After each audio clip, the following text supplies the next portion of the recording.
Así estamos, yo creo.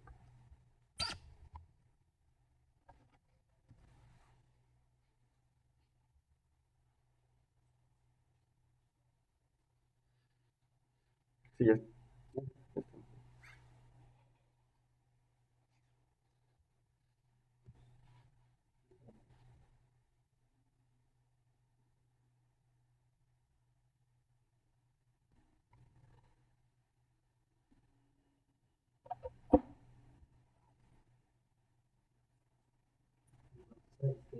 Dale a admitir a la gente que entre ahí para dale a admitir a la gente porque no me salga mi mensaje. Y ahora Silvia que ya la voy a poner en primer plano a ella por si acaso. La voy a poner en primer plano a ella de una vez.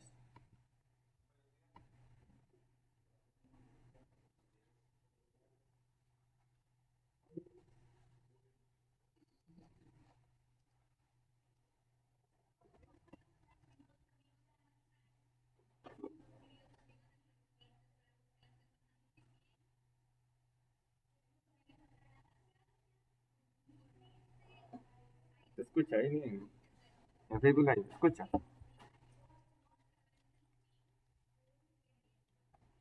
¿Se escucha, sí?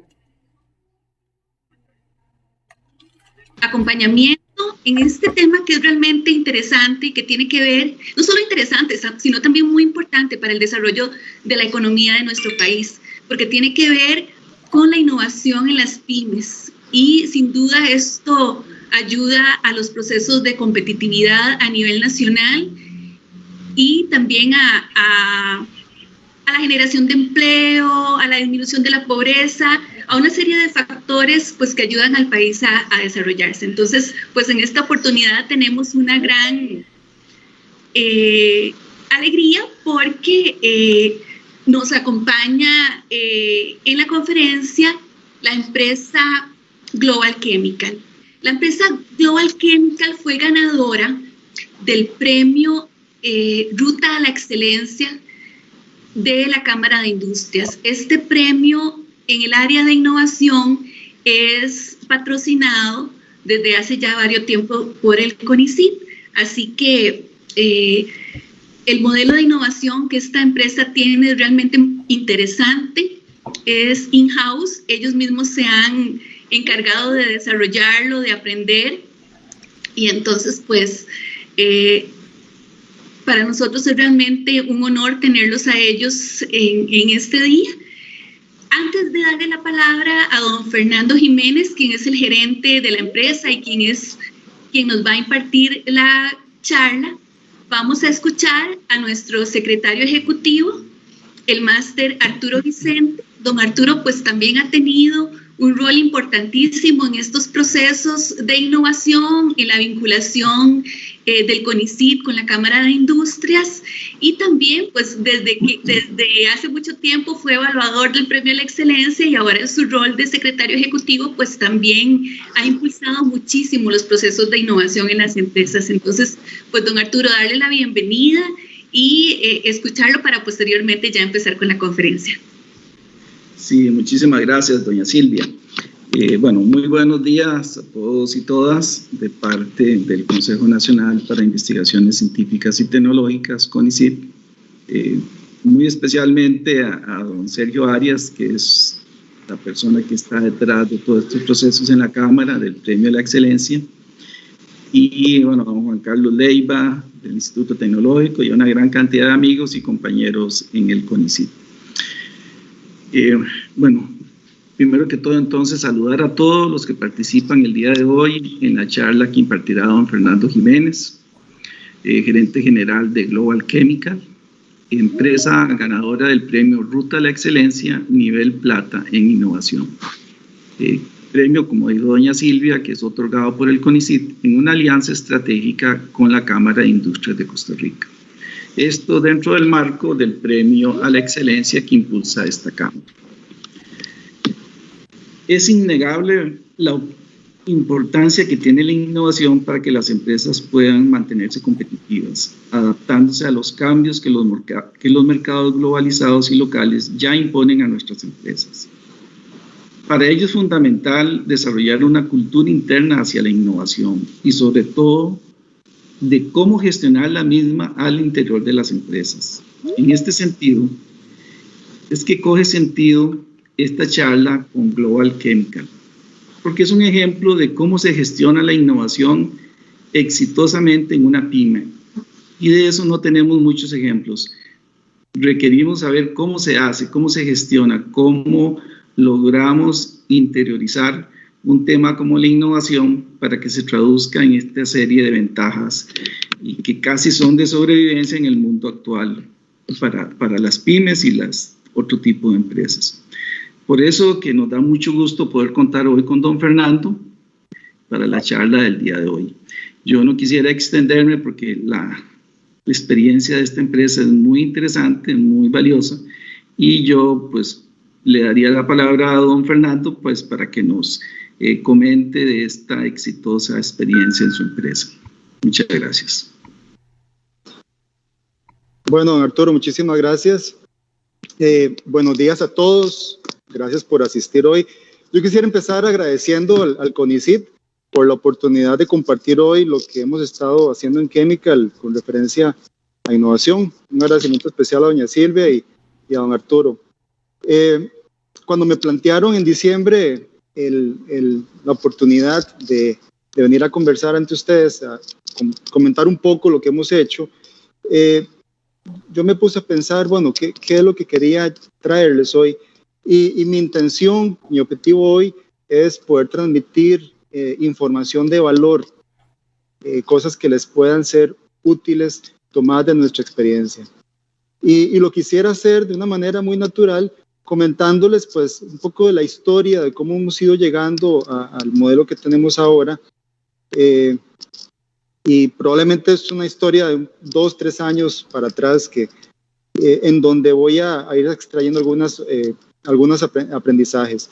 La estructura que leí a la presentación es la siguiente. Yo quisiera pues primero comentarles un poco de qué es Chemical, qué hacemos. Esto me es relevante para poder también explicar el resto de temas. Y quisiera también narrarles algunos de los retos que las empresas y nosotros también hemos estado enfrentando en los últimos 2 y 3 años.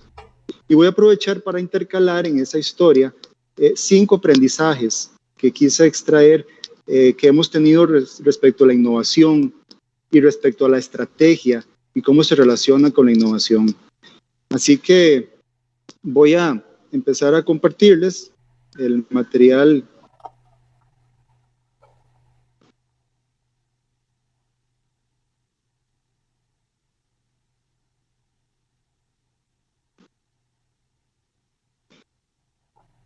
Bueno, como les ofrecí, Global Chemical es una empresa totalmente costarricense. Tenemos ya unos 30 años de estar en el mercado, somos una pymes.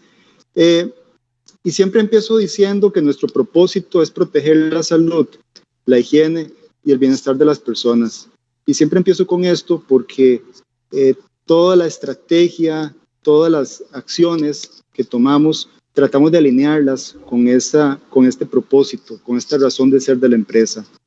De forma concreta, lo que hacemos es desarrollar, formular, producir aditivos, productos químicos de limpieza, de higiene, de desinfección para una serie de mercados. Pero además de esto lo hacemos tratando de agregar valor a nuestros clientes por medio de una serie de servicios, un acompañamiento que damos a los clientes en temas de inocuidad, en temas de eficiencia en sus procesos y por supuesto en temas de sostenibilidad. Servimos al menos estas 5 industrias, probablemente en la que más presencia tenemos es en la de alimentos y bebidas, las plantas que procesan lácteos, cárnicos, frutas y vegetales. También el sector de hospitalidad, hoteles, restaurantes, supermercados, muchos de ellos muy golpeados este año pasado por la pandemia. Por supuesto también lavanderías, higiene personal, que fue nuestro gran tema en el 2020, los productos para higiene de manos, y también tenemos presencia en la industria pecuaria en varios países.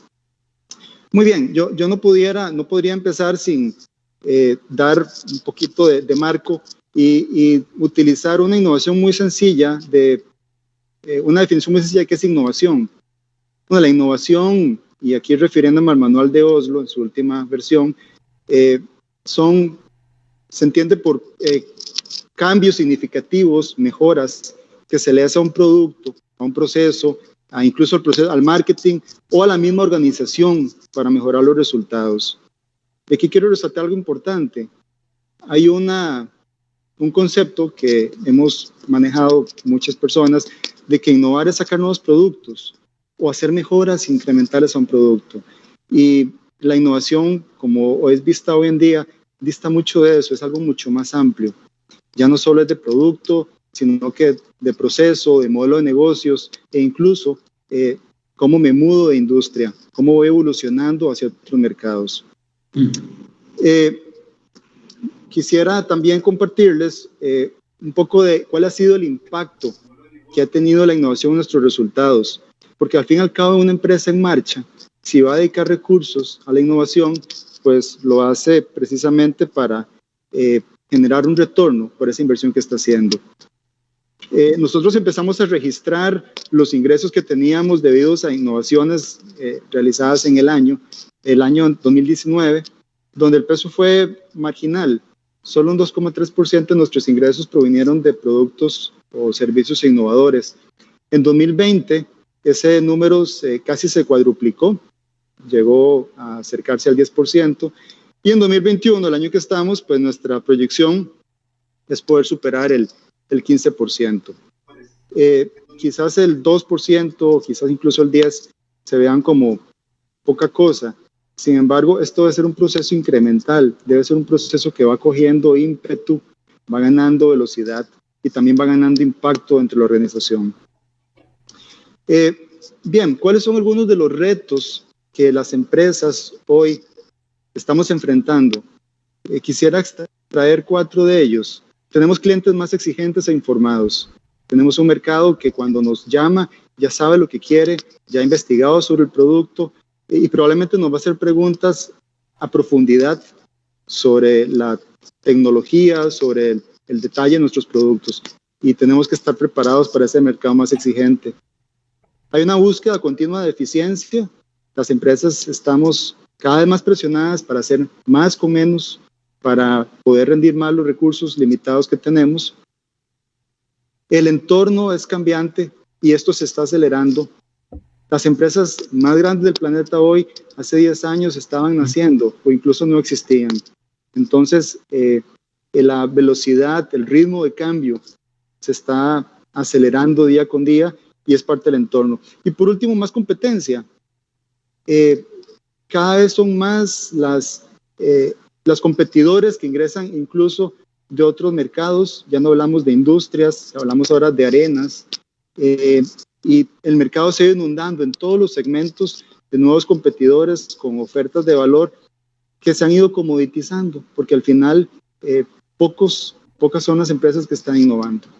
Bien, ante estos retos, nosotros nos los hemos venido planteando qué hacer ante ellos, y desde el año 2016 nos habíamos propuesto comenzar a trabajar en innovación. La decisión estratégica de incluir dentro del marco de trabajo conceptual que tenemos nace desde el 2015-2016. Porque nos damos cuenta que ya innovar no es algo optativo, se volvió una necesidad para mantenerse vigente, para la subsistencia de las organizaciones, y empieza a ser cada vez una tendencia más fuerte. Pero ¿cuál es el tema? Bueno, aquí el asunto es que uno dice, vamos a innovar y pongámoslo en la estrategia, pero ¿cómo se hace en la práctica? ¿Cuáles son las acciones concretas que hay que tomar? Eso es lo que pocos sabemos cuando arrancamos con esto. Y hay una serie de opciones. Hay agencias de innovación en cada país, tanto públicas como privadas. Hay una abundancia cada vez mayor de consultores en el tema. Y también hay recursos como la literatura, webinars, cursos sobre el tema, y cada vez abundan más, créanme. Nosotros recurrimos en primera instancia a tocar la puerta de algunos consultores. Nos cobraban sumas de dinero que no eran realistas para nosotros, y pues eso nos llevó a ir desarrollando una solución propia, a comenzar a aprender sobre el tema. ¿sí? Y comenzar a buscar nuestro propio camino en esto. Y hemos cometido pues muchos de los errores que las empresas cometemos cuando abordamos un nuevo tema, y en este caso la innovación. Cito cuatro de los errores que hemos tenido en el camino. Uno de ellos, y los más comunes, es pensar que si hago mi edificio, que si hago mi infraestructura como la que tienen Google o Amazon, y pongo sillones de colores, y pongo una mesa de ping-pong en el centro y un cuarto para pensar, voy a generar resultados de innovación. Pero eso al final es una falacia, no basta con eso. Y es un detalle muy bonito y es motivante, pero no es suficiente, por mucho. También en algún momento asignamos a una persona, a un equipo, la tarea de innovar, pero sin dar la preparación adecuada. Y repito, innovar no es nada más de sentarme a pensar qué hago. Y estábamos esperando además grandes resultados de eso, cosa que por supuesto no vino. También hemos cometido el error, y esto es de los más comunes probablemente, de aplicar las mismas herramientas de gestión convencionales en proyectos de innovación. Y nos dimos cuenta que no funcionaba. Cuando usted para un proyecto de inversión calcula el ROI y la tasa interna de retorno, el valor presente neto y todas las razones financieras que uno utiliza para proyectar los ingresos y cuáles van a ser las ganancias, al final todo eso es ficticio. Al final eso no es cierto. Es una proyección que está en su mente, pero no es algo concreto. Entonces, el aplicar estas herramientas que son rígidas para la innovación, definitivamente no nos funcionó. Y ojo, no tengo absolutamente nada en contra de las herramientas convencionales de gestión. Son terriblemente útiles en muchas aplicaciones. La innovación no es lo más adecuado. Y por último, también basar la innovación solo en elaborar un plan de lanzamientos de productos nuevos. Saquemos productos, mandemos gente al laboratorio a diseñar productos y pongámoslos en el mercado y tengamos un pipeline de productos y un plan para mercadearlos. Bueno, eso es un buen arranque, pero no es suficiente. Usted fue a preguntarle al mercado qué estaba realmente necesitando, cuál era su trabajo por hacer, cuáles eran sus preferencias y cuánto estaba dispuesto a pagar. Bueno, eso es de los errores que hemos cometido y que al final hemos descubierto que no nos llevaban a ningún lado. Entonces, aquí quiero extraer mi primer aprendizaje que quiero compartirles. Innovar es difícil. Innovar no es tan sencillo como nos lo presentan a veces las portadas de las revistas con innovadores famosos, porque no están presentando, están omitiendo el largo camino de fracasos que tuvieron para llegar ahí. Y la realidad, si ustedes se ponen a investigar, a buscar estadísticas sobre la tasa de éxito de los emprendimientos o de la innovación corporativa, es bajísima. Es un porcentaje muy pequeño de esas ideas que llegan al mercado de forma exitosa. Y la mayoría de las empresas, pues cometemos muchos de estos errores porque desconocemos las mejores prácticas o las aplicamos de forma incorrecta. Entonces, lo primero que quisiera dejarles es, si va a innovar, primero aprenda, busque cuáles son las mejores prácticas y trate de aplicarlas. Bueno, 2015, 2016, 2017, 2018, estuvimos haciendo intentos en pequeña escala de hacer cosas diferentes, pero fue 2020 cuando todo cambió. Como muchas empresas, iniciamos el año llenos de planes, de iniciativas, y muchísimas cosas por hacer. Sin embargo, también como mucho nos pasó, antes de que terminara el primer trimestre, habíamos tenido que descartar muchos de los puntos de ese plan de trabajo. Y es que vinieron cambios muy drásticos en las ventas, en las cadenas de abastecimiento de materias primas, la cantidad de personal que se requería, la forma de trabajar, muchísimos temas que nos impactaron y nos hicieron tener que tomar decisiones rápidamente. Y es que la crisis del COVID, en la que todavía estamos, tuvo 4 principales implicaciones en las que coinciden los expertos. Primero, la manera en que los consumidores seleccionan y compran los productos o servicios que consumen. Segundo, la forma en que la gente vive y trabaja. El teletrabajo, cosa que no estaba pensada que iba a ocurrir exitosamente hasta dentro de 3 o 4 años, se volvió la generalidad para muchas personas. También el cómo las empresas se relacionan con sus clientes. La restricción, el confinamiento han impuesto una serie de límites y nos han hecho buscar creativamente nuevas formas de ir donde nuestros clientes. Y por último, la operación de las cadenas de abastecimiento, que en muchos temas se vieron cortadas. Nosotros tuvimos serios problemas el año anterior para abastecernos de plástico y creo que muchos lo tuvieron porque hubo una gran competencia y ni les cuento con el alcohol, para fabricar alcohol en gel. Bien, esto entonces fue un alto en el camino, fue un alto brusco en el camino que nos hizo tomar una serie de decisiones de negocio a dos niveles. El plazo inmediato, pero también de largo plazo. A plazo inmediato nos llevó a conformar un cuarto de guerra, un equipo que estaba resolviendo el día a día. Ya no servían los planes de largo plazo de 3 meses o de un año. Había que resolver cada día los retos que estábamos enfrentando y cada persona tenía su rol. Tuvimos que contratar personal y adaptar los horarios porque teníamos más bien una demanda exagerada de algunos productos de higiene. Variaron nuestros patrones de compra de materias primas. Ante los riesgos que se estaban dando de desabastecimiento, teníamos que más bien incrementar inventarios y protegernos de un desabastecimiento. La modalidad de teletrabajo, que usualmente las empresas les toman meses implementarla, tuvimos que hacerlo en 10 días. Tuvimos que hacerlo de forma apresurada y aprendiendo sobre el proceso en la marcha. Tuvimos que reubicar personal. El personal que teníamos en el área comercial, visitando clientes, lo cual ya no era posible durante algunos meses, pues lo redireccionamos a producción, a planta, y tuvimos que crear nuevos mecanismos de trabajo para la virtualidad. Pero lo más importante quizás son las decisiones que tomamos para el largo plazo. El plazo inmediato era sobrevivencia, como todos lo sabemos.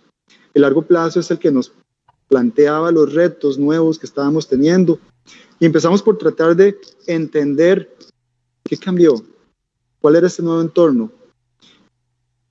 Pero la pregunta clave quizás es cuál debería ser el nuevo camino a seguir para el largo plazo. ¿Seguir haciendo más de lo mismo o hacer cambios más profundos? Y aquí fue donde vino la oportunidad de replantear la estrategia global de la empresa.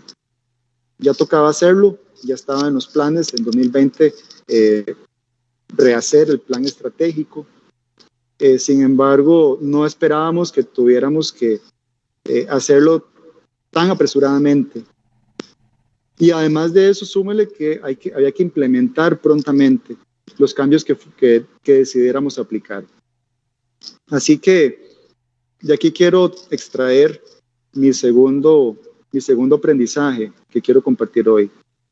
Es que la forma tradicional de hacer estrategia ya no funciona. Y eso lo descubrimos cuando estuvimos en 2020 haciendo estrategia. ¿Por qué? Porque muchas de las premisas en las que se basa el hacer estrategia, como se propagó en los 70s, en los 80s, ya no son ciertas. El mundo cambió. Antes se partía de un entorno estable.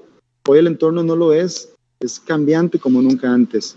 Ya no se puede hablar de industrias como hablaban los pensadores de los 70s. Ahora se habla de arenas. Y para ejemplificar esto, voy a hablar de, por ejemplo, Uber. Probablemente en los temas de movilidad, que es una de las arenas, ya las grandes fabricantes de automóviles no son las que dominan el mercado. Es una empresa que viene de otro sector y que no tiene un solo vehículo. Las herramientas que veníamos usando, el FODA, las fuerzas de Porter, también perdieron vigencia.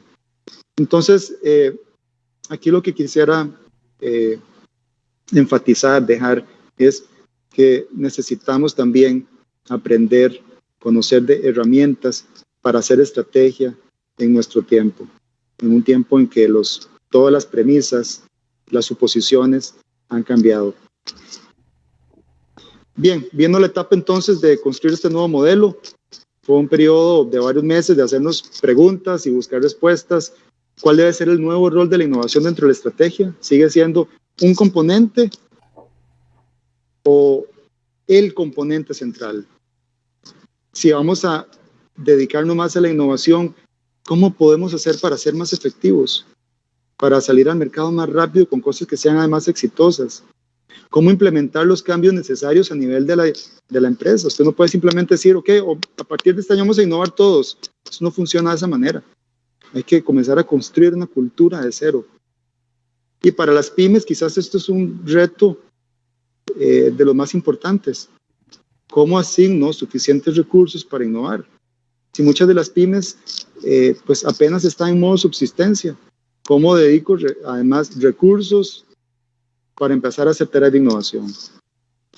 Y entonces fue cuando tomamos la decisión de hacer la estrategia, la innovación, el centro de nuestro plan estratégico. Decimos que era el único camino viable para una pymes como nosotros, probablemente para muchas empresas, porque las empresas no podemos simplemente sentarnos a defender el mercado que tenemos, a defender la ventaja competitiva que hayamos desarrollado de forma estática, porque tarde o temprano vamos a ser disrumpidos por el mercado y no podemos sentarnos simplemente a esperar que eso ocurra. Una empresa hoy tiene que ser, sobre todo, adaptable, tiene que, mientras es excelente en operar su negocio central, necesita también empezar la búsqueda activa de nuevos mercados, de nuevas oportunidades de negocio que van a ser su futuro. Pero lograrlo no es tan fácil como uno pudiera pensar. Y aquí es donde viene nuestro planteamiento. No es nuestro, esto está en la literatura desde hace algunos años y hay una serie de autores que vienen hablando sobre la empresa ambidiestra. Y aquí voy a explicar brevemente en qué consiste, porque es parte del modelo que hemos venido a aplicar en la empresa. Las empresas tenemos un núcleo de negocios, un negocio central, en donde los lineamientos o las prácticas tienden a ser estas que muestro. Es de establecer indicadores, de control y monitoreo de ellos, de aplicar la analítica y la lógica para resolver los retos y los problemas que tenemos, las herramientas de ingeniería, cómo optimizo mis procesos para hacer más con menos, cómo escalo las cosas y cómo cuido los costos. Todo esto es sumamente lineal, de alguna forma muy estructurado. Y esto es a lo que llamamos explotación, el negocio en explotación, el negocio que está activo, es el que nos da de comer hoy. Pero a la misma vez, ¿cómo hacemos para tener una forma de pensamiento diferente bajo el mismo techo? Un pensamiento de emprendimiento, de probar y equivocarse temprano, de ser rápidos, de entender la causa y efecto, de construir, de crear, de generar ideas, de innovar. Es totalmente otra mentalidad. Y esto es a lo que llamamos la exploración. Bien, entonces el reto es cómo lograr que estas dos cosas convivan bajo el mismo techo, bajo la misma empresa, siendo lógicas diferentes. Y aquí viene entonces el tercer aprendizaje. Si queremos hacer cambios profundos, como este que estoy planteando, con una organización, la dirección de la empresa debe estar totalmente comprometida. No puede ser una iniciativa aislada o separada de la dirección de la empresa. Tiene que tener un lugar prioritario porque son cambios grandes. Y esto significa no solo invertir fondos y recursos, significa invertir un porcentaje importante del tiempo del director de la empresa para orientar el proceso. Necesita empaparse, conocer de innovación y ocupa impulsar personalmente el proceso. El modelo de empresa ambidiestra implica modificar la mismísima estructura y forma de operar de la empresa. Bien, y entonces, una vez que decidimos ir en esta dirección, el reto fue cómo implementarlo rápidamente, cómo de forma abreviada poder empezar a trabajar en esto. Decidimos construir un ecosistema en donde sus partes puedan interaccionar de forma fluida y constante, y también creamos una unidad de exploración. Personas en un equipo dedicadas de forma exclusiva y en algunos casos parcial a generar ideas, a experimentar con ellas en el mercado a medir los resultados, generar aprendizajes e ir mejorando la idea hasta que podamos determinar que va a ser viable ir al mercado. ¿Cuál es uno de los mayores retos, o yo diría más bien obstáculos que tenemos en las empresas para ir al mercado con algo nuevo? Que nos obsesionamos con una idea. Pensamos que esta idea que a mí se me ocurrió es genial, va a ser exitosa en el mercado. Y me obsesiono con ella, e invertimos muchísimos recursos y cuando vamos al mercado nos damos cuenta que no era lo que el mercado quería. Bueno, ese tipo de mentalidad es las que hemos querido evitar y haciendo experimentos rápidos, experimentos baratos. Equivóquese en pequeño, equivóquese barato, no se equivoque en grande yendo al mercado. Entonces nos hemos necesitado entrenar en toda la metodología para poder aplicar esto, porque hay una cierta lógica específica, hay buenas prácticas para poder ir a aplicar estos experimentos. Y esto es en lo que hemos estado trabajando durante una buena parte del año para poder renovar no solo el portafolio de la empresa, lo que ya está, sino el buscar nuevos mercados, nuevas oportunidades. Este equipo es independiente del área de explotación de la empresa, no tiene responsabilidades en el día a día, porque eso se puede convertir en un obstáculo, pero lo que sí tiene es la colaboración, la cooperación del área de explotación, porque es la que tiene la mayor parte de los recursos. Y aquí viene entonces el cuarto aprendizaje. Aprende a equivocarse rápido y barato. Equivóquese con estos pequeños experimentos en pequeña escala. No hay que invertir tanto, pero los aprendizajes que le va a generar le van a permitir ir con menos riesgo. Y vean que no estoy hablando de eliminar por completo el riesgo, eso no ocurre nunca. Es disminuir el riesgo para tener una tasa de éxito más alta en las iniciativas de innovación que lancemos. Y bien, para ir cerrando, quisiera repasar los 4 aprendizajes que les quería compartir hoy y cerrar con un quinto que resume todo lo anterior. Innovar es difícil, es importante conocer, aprender las mejores prácticas para hacerlo. La estrategia de la forma tradicional ya no funciona.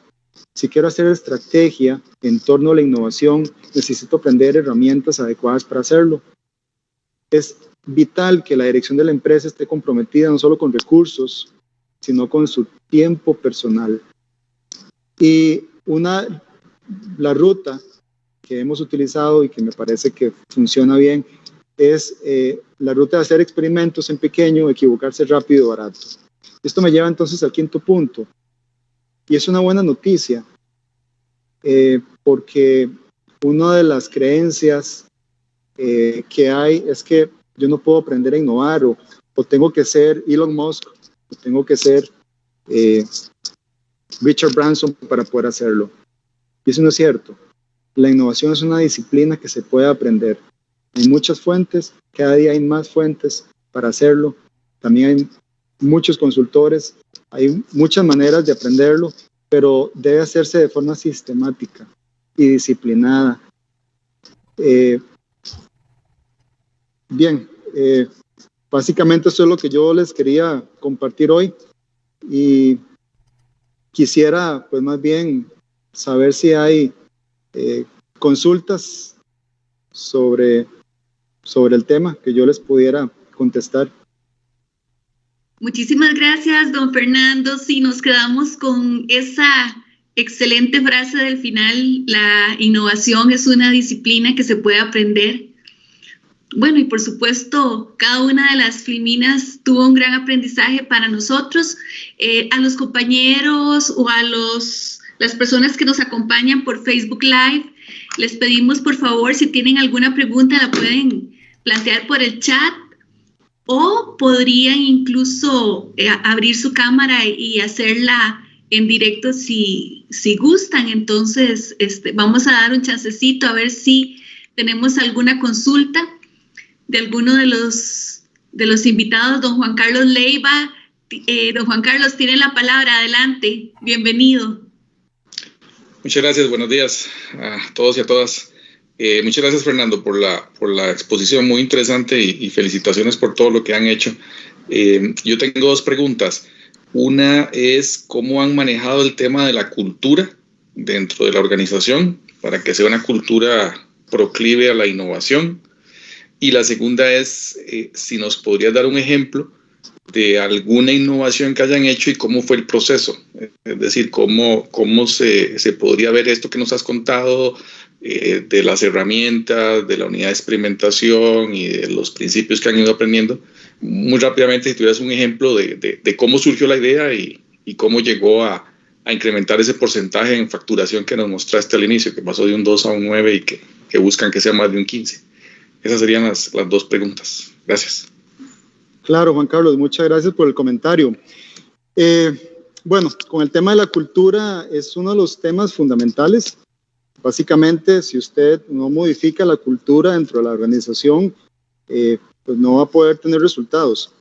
Y cambiar la cultura significa cambiar la forma de pensar y de comportarse de las personas, pero además significa también quitar una serie de obstáculos que las empresas ponemos para la innovación y a la misma vez promover una serie de elementos facilitadores. Entonces nosotros la cultura, bueno, la estamos trabajando en torno a 3 ejes.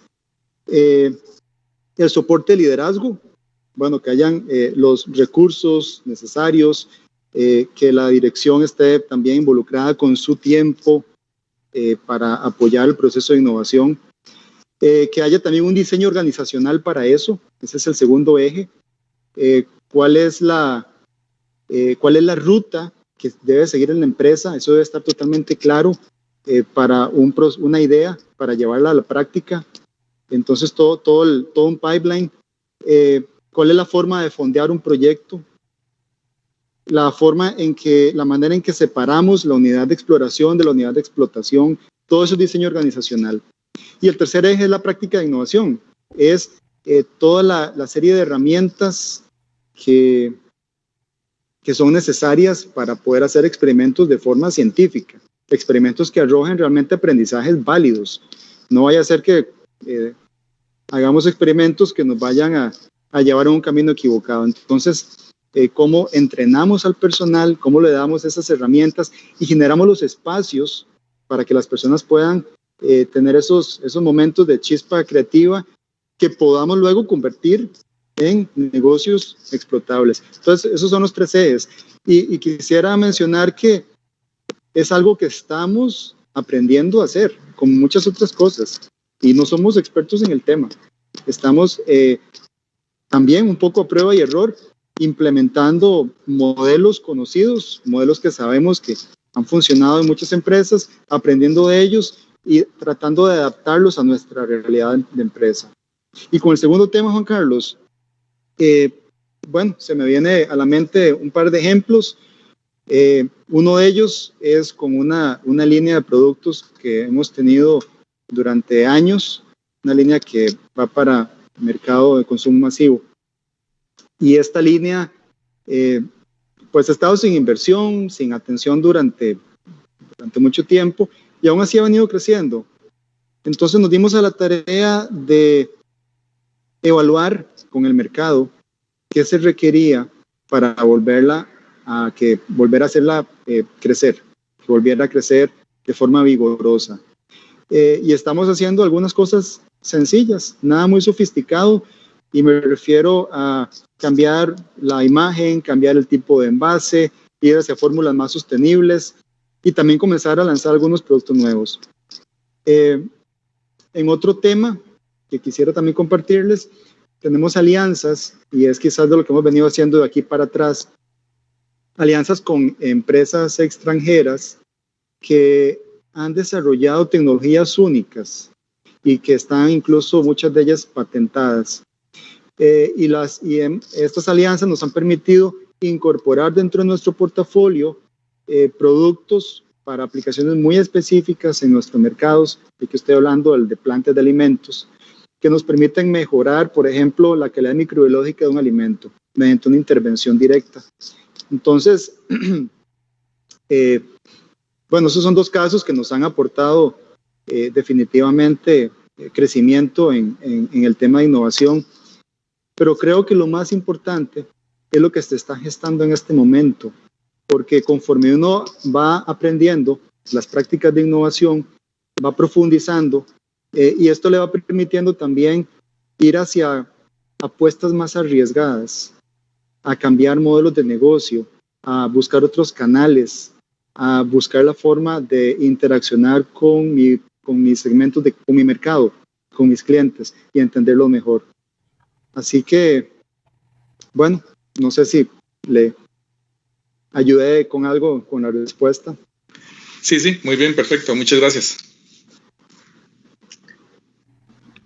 Bueno,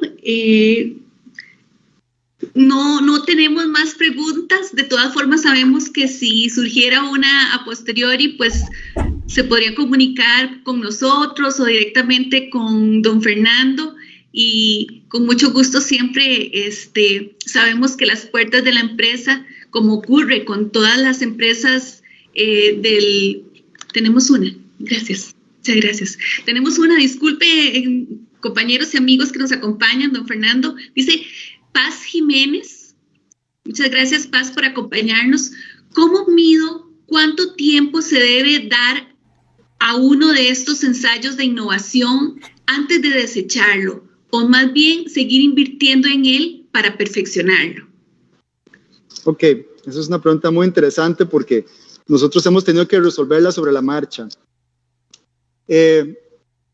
Después de experimentar mucho con este tema, cuánto experimentar con un concepto antes de desecharlo o invertir más en él, hemos llegado a la conclusión de que generalmente después de unos 12 experimentos, y usualmente tratamos de hacer un experimento por semana en cada proyecto, tenemos suficiente información para poder tomar una decisión informada, y tenemos información sobre las preferencias de los clientes, cuánto están dispuestos a pagar por algo, cuál es el canal que prefieren para recibir este producto, y sobre todo cuál es el diseño adecuado del producto.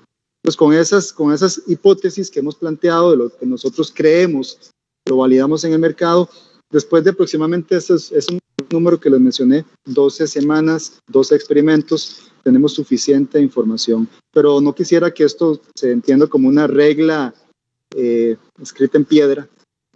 La innovación es algo totalmente flexible y adaptable que hay que ir entendiendo de acuerdo con cada iniciativa.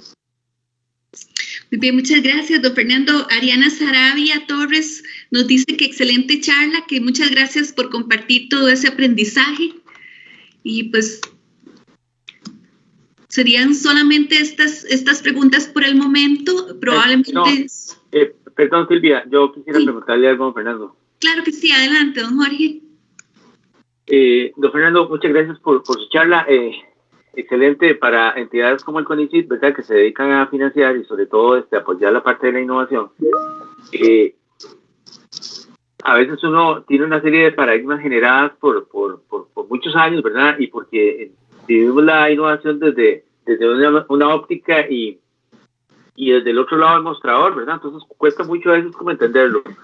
Me gustaría que tal vez que nos ayudara un poco con la parte, usted menciona lo de las herramientas tradicionales para definir aspectos que están relacionados con la innovación.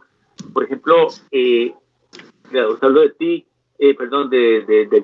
del BAN, de todas esas herramientas que son de naturaleza financiera, que no es que estén mal, usted lo dijo muy claramente, que no es que estén mal, pero que por la naturaleza de la innovación a veces no se ajustan. Pero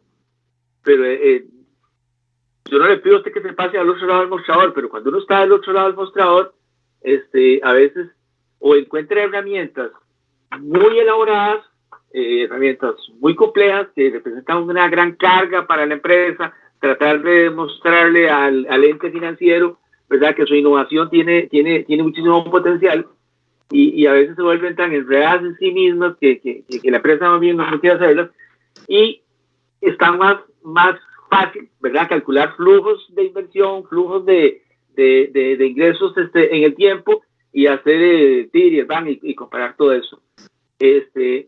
Tratando vamos a decir, en términos, jugándole sucio, ¿verdad? Tratando de que se pase al otro lado y que dijéramos, si no quisiéramos usar el TIR Bank, ¿qué otra cosa podría utilizar una entidad financiera para valorar aspectos de la innovación, ¿verdad? Asumiendo que no estamos pensando de manera tradicional, porque, digamos, el conociendo es su banco. Pero también tiene que valorar los aspectos relacionados con la innovación. ¿Qué nos recomendaría a ustedes de una óptica de una pyme? Muchas gracias, don Jorge. Bueno, efectivamente yo no quisiera pues desacreditar las herramientas convencionales porque siguen siendo muy útiles para muchas aplicaciones. El tema es que, como me dije ahora, al final lo que uno ponga en un flujo de caja es ficción, porque no está demostrado que va a hacer eso. Entonces, y aquí voy a citar también lo que las empresas más avanzadas en temas de innovación están haciendo. Y lo que están haciendo para evaluar de alguna forma el potencial de los proyectos es invirtiendo en varios equipos de innovación simultáneamente, con recursos al inicio muy limitados. Estos equipos compilan, obtienen información del mercado y la validan. Con eso lo presentan a los gerentes, a los directivos, y los directivos, con base en la estrategia de la empresa y en el potencial que la evidencia arroja, toman decisiones de dónde invertir, dónde seguir invirtiendo. La clave está, para mí, en que la inversión sea incremental, muy pequeña al inicio, experimentos sencillos y baratos, y lo que muestre potencial, lo que muestre ser prometedor, lo que empiece ya incluso a niveles de pequeña escala, de mostrarse rentable, valioso, pues comenzar a invertir a eso.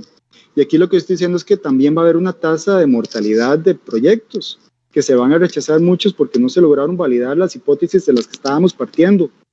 Significa que voy a dejar que los proyectos con mejor evidencia sean los que vayan avanzando. ¿Y qué es lo que pasa?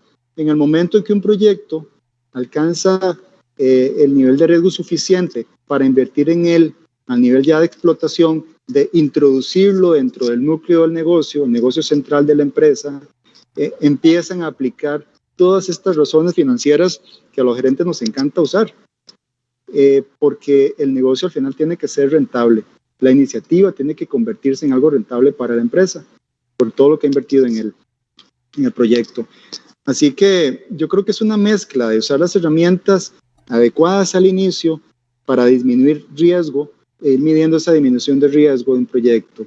Y cuando pasa a la explotación comercial, pues entonces pasarnos a las herramientas convencionales, donde medimos los retornos, los gerentes financieros de las empresas, y sabemos si algo está siendo exitoso o no. Entonces yo apostaría a una mezcla, pero cada cosa en su lugar. Muy bien, muchas gracias por la respuesta. Tenemos dos participaciones. Bueno, doña Alejandra Araya Marroni, que es la coordinadora del área de evaluación del CONICYT, dice: muchas gracias, don Fernando, excelente su presentación, motivante. Y don Pablo Solís, que es uno de nuestros evaluadores, también con muchísima experiencia en evaluación en el Premio a la Excelencia, nos dice: muchas gracias por la presentación, don Fernando. Una consulta: la hoja de ruta del negocio, y entre paréntesis, plan de negocio, actualmente, ¿cada cuánto tiempo se analiza? ¿Cada 3 meses, 6 meses y máximo 1 año? Ok, esa es una excelente pregunta en nuestros días. ¿Por qué? Porque las empresas tenemos la práctica de hacer planes de negocios de varios años plazo. Y una vez al año nos sentamos a revisar cómo va el plan. Claro, en condiciones más estables y de menor velocidad de cambio. Hoy en día, ya usted no puede esperar, si un competidor nuevo entró a su mercado, usted no puede esperar 1 año a que tenga nuevo presupuesto para ver qué hace. Tiene que hacer algo ya. Entonces, lo que hemos decidido en Chemical es tener un estar en un permanente estado de planeamiento estratégico, tener herramientas para estar leyendo el mercado, tener un radar de lo que está saliendo al mercado en tecnologías, en competidores, para estar tomando decisiones constantemente. Entonces, eso nos lleva a ser más rápidos, más ágiles. Así que, pues, no le podría decir que un mes, 3 meses, un año. Yo diría que es un permanente estado de planeamiento estratégico donde hay que estar haciendo ajustes con muchísima frecuencia. Muy bien, muchas gracias, don Fernando. Doña Alejandra Araya, bienvenida. Tiene la mano levantada. Hola, don Fernando. Don Fernando, buenos días. Muchísimas gracias de nuevo. Reiterarle que me parece una excelente presentación, concisa, con cosas que nos hacen pensar sobre nuestros instrumentos para estimular la innovación en el país.